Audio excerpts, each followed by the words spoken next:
Hello friend, welcome to Jhilam's kitchen. আজকে আমি তোমাদের সাথে শেয়ার করতে চলেছি শীতকালে যে নতুন ছোট আলু ওঠে সেই আলুর দমের রেসিপি। এটা রুটি, লুচি, পরোটা সব কিছুর সাথে খেতে কিন্তু দারুণ লাগে।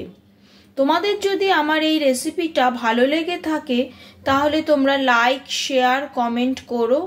আর আমার চ্যানেলের নিত্য নতুন রেসিপির আপডেট পেতে গেলে আমার চ্যানেলটিকে অবশ্যই সাবস্ক্রাইব করো।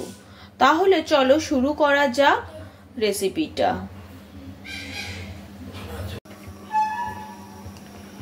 ছোট আলুর দম করার জন্য শীতকালে যে নতুন ছোট আলুগুলো ওঠে আমি সেই আলুগুলোকে নিয়ে নিয়েছি। আলুগুলো প্রথমে প্রেসার কুকারে সিদ্ধ করে আমি আলুগুলোর খোসা ছাড়িয়ে নিয়েছি।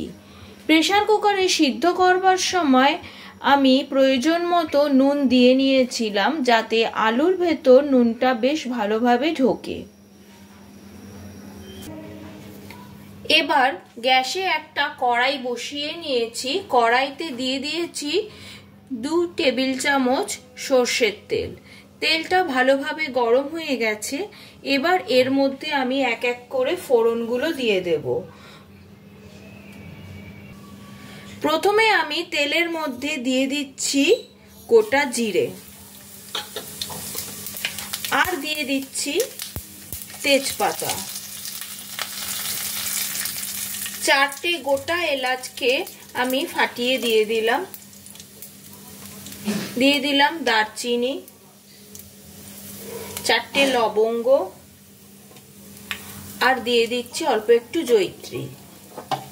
সবকিছুকে তেলের মধ্যে দিয়ে কয়েক সেকেন্ড নাড়াচাড়া করে নেব।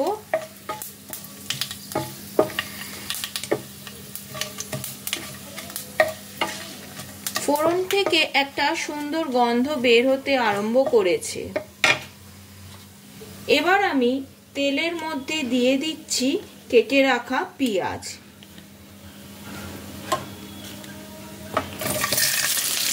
এখানে আমি দুটো মাঝারি সাইজের পেঁয়াজকে ভালো করে কুচি করে কেটে নিয়েছি। এবার এটাকে তেলের মধ্যে ভালো করে ভেজে নিতে হবে। পেঁয়াজটা ভাজার সময় আমি এর মধ্যে দিয়ে দিচ্ছি নুন, যাতে পেঁয়াজটা তাড়াতাড়ি ভাজা হয়ে যায়।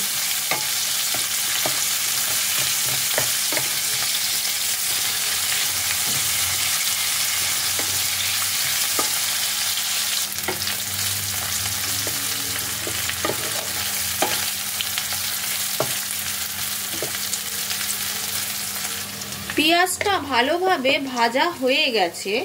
এবার আমি এর মধ্যে দিয়ে দিচ্ছি আদা রসুনের পেস্ট।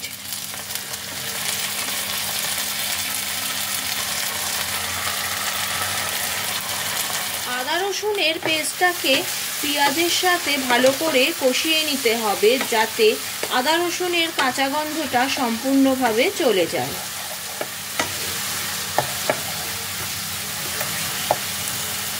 আদা রসুনটা ভালোভাবে কষানো হয়ে গেছে। এবার আমি এর মধ্যে দিয়ে দিচ্ছি টমেটো কুচি। আমি এখানে একটা টমেটোকে কুচি করে নিয়েছি। এটাকেও এবার মশলার সাথে 2-3 মিনিট নাড়াচাড়া করে নেব।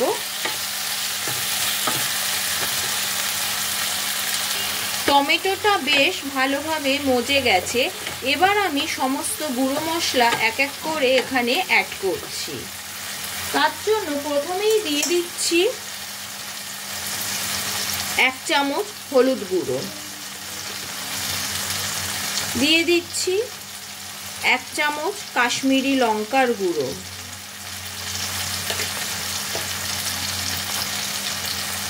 1 চামচ জিরে গুঁড়ো, আর দিচ্ছি 1 চামচ ধনে গুঁড়ো। দিলাম স্বাদ অনুসারে নুন আর চিনি।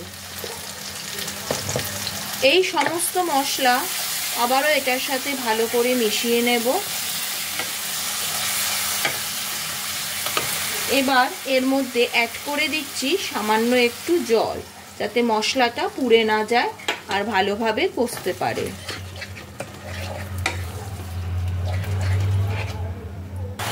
এবার মশলাটাকে ভালোভাবে কষিয়ে নিতে হবে যতক্ষণ না মশলা থেকে তেলটা রিলিজ হচ্ছে। এই অবস্থায় আমি গ্যাসের ফ্লেমটাকে মিডিয়াম টু লোতে করে ঢেকে দিলাম। মশলাটা কষা অবধি আমি অপেক্ষা করব। এবার ঢাকনাটা তুলে নিলাম। মশলাটা খুব ভালোভাবে কষে গেছে, মশলা থেকে তেলটা আলাদা হতে শুরু করেছে।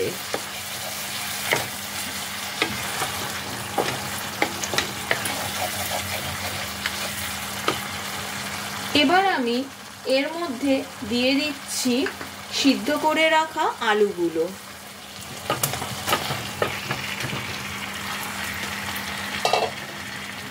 আর দিয়ে দিচ্ছি কড়াইশুঁটি।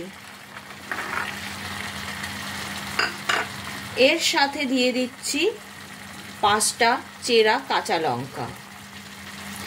এই সব কিছু দিয়ে মশলার সাথে ভালো করে কষিয়ে নিতে হবে।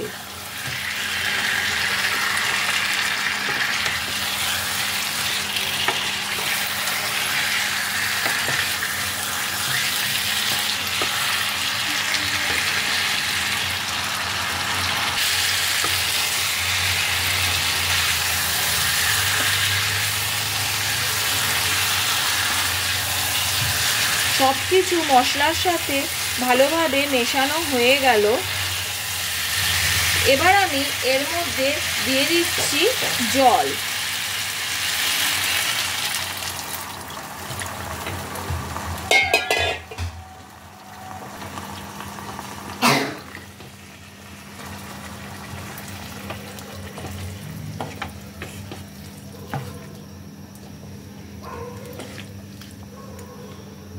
জল দিয়ে এবার গ্যাসের ফ্লেমটা হাইতে দিয়ে ঝোলটা ফুটে ওঠা অবধি ওয়েট করব।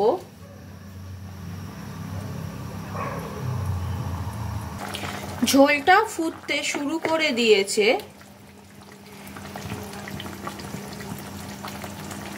এবার গ্যাসের ফ্লেমটাকে মিডিয়াম টু লোতে করে ঢেকে 10 মিনিটের জন্য আমি এটাকে ফুটিয়ে নেব। ফিরে এলাম 10 মিনিট পর। সবশেষে ওপর থেকে ছড়িয়ে দিচ্ছি গরম মশলা আর দিয়ে দিচ্ছি ধনেপাতা কুচি।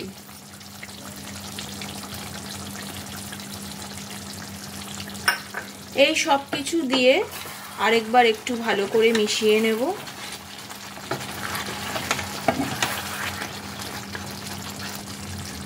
আমার এই আলুর দম রান্না কিন্তু একদম কমপ্লিট। এবার গ্যাসের ফ্লেমটাকে অফ করে দিয়ে গরম গরম আলুর দম রুটি, লুচি, পরোটা সব কিছুর সাথে খেতে কিন্তু অসাধারণ লাগে।